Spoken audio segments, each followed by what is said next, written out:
Jack and Jill went up the hill to fetch a pail of water. Jack and Jill went up the hill to fetch a pail of water. Jack fell down and broke his crown and Jill came tumbling after. Jack fell down and broke his crown and Jill came tumbling after. Unit 12. English letters. Look at the English letters. इंग्रजी अक्षरे पहा.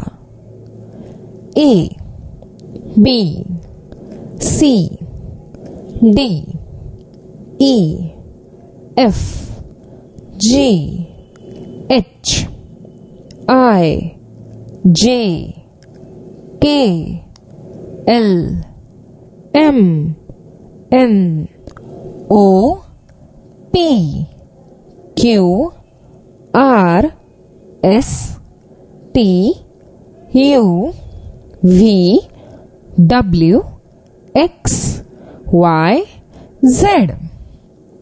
Find any 3 letters from your name in these. तुमच्या नावात येणारी कोणतीही 3 इंग्रजी अक्षरे याच्यात शोधा. For example, my name is Meena. M-E-E-N-A.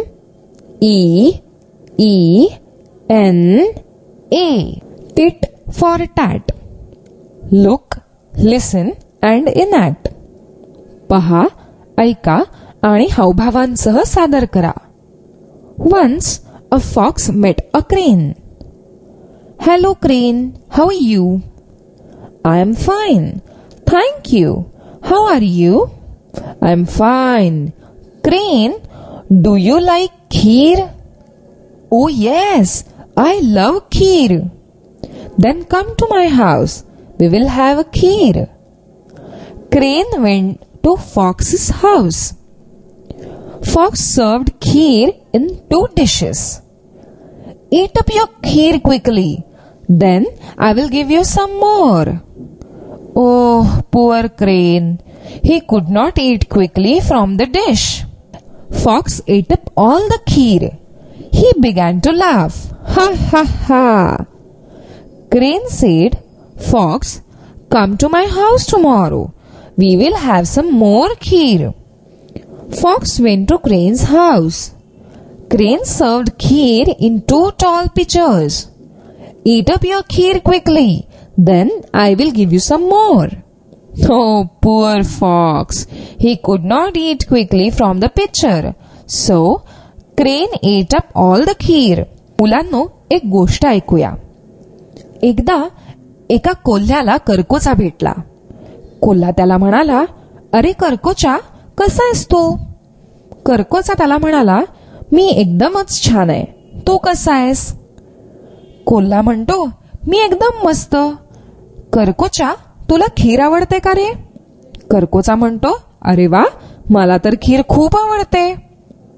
मग कोल्हा त्याला त्याच्या घरी बोलावतो. असं कर करकोचा, तू माझ्या घरी ये, आपण दोघं मिळून खीर खाऊ. करकोचा कोल्ह्याच्या घरी जातो. कोल्हा असतो लबाड. कोल्हा काय करतो, 2 उथळ थाळ्यांमध्ये खीर आणून ठेवतो. करकोचाला म्हणतो, पटकन खा तुझी खीर, म्हणजे आपण अजून थोडी खीर घेऊया. बिचारा करकोचा, त्याला थाळीतनं अजिबात खाता येत नाही. कोल्हा सगळी खीर खाऊन टाकतो आणि हसायला सुरुवात करतो. हा हा हा हा, कसं फसवलं. करकोचा शहाणा असतो. तो म्हणतो, कोल्ह्या, असं कर, तुला एवढी खीर आवडते ना, उद्याला माझ्या घरी ये, आपण अजून खीर खाऊया. दुसऱ्या दिवशी खिरीच्या लोभाने कोल्हा करकोचाच्या घरी जातो. करकोचा 2 मोठ्या उभ्या निमुळत्या भांड्यांमध्ये खीर देतो. कोल्ह्याला म्हणतो, चल चल, खा खीर पटकन, म्हणजे आपल्याला अजून खीर खाता येईल. बिचारा कोल्हा, त्याला काहीच खाता येत नाही त्या भांड्यातनं. त्यामुळे करकोचा सगळी खीर खाऊन टाकतो. कोल्हा तेव्हापासून व्यवस्थितच धडा शिकतो. Laddu runs away. Look, listen, repeat and enact. पहा, ऐका, म्हणा आणि हावभावांसह सादर करा. Once there lived an old man and an old woman. They lived in a small hut. What are you doing, old woman? I am making laddu for you.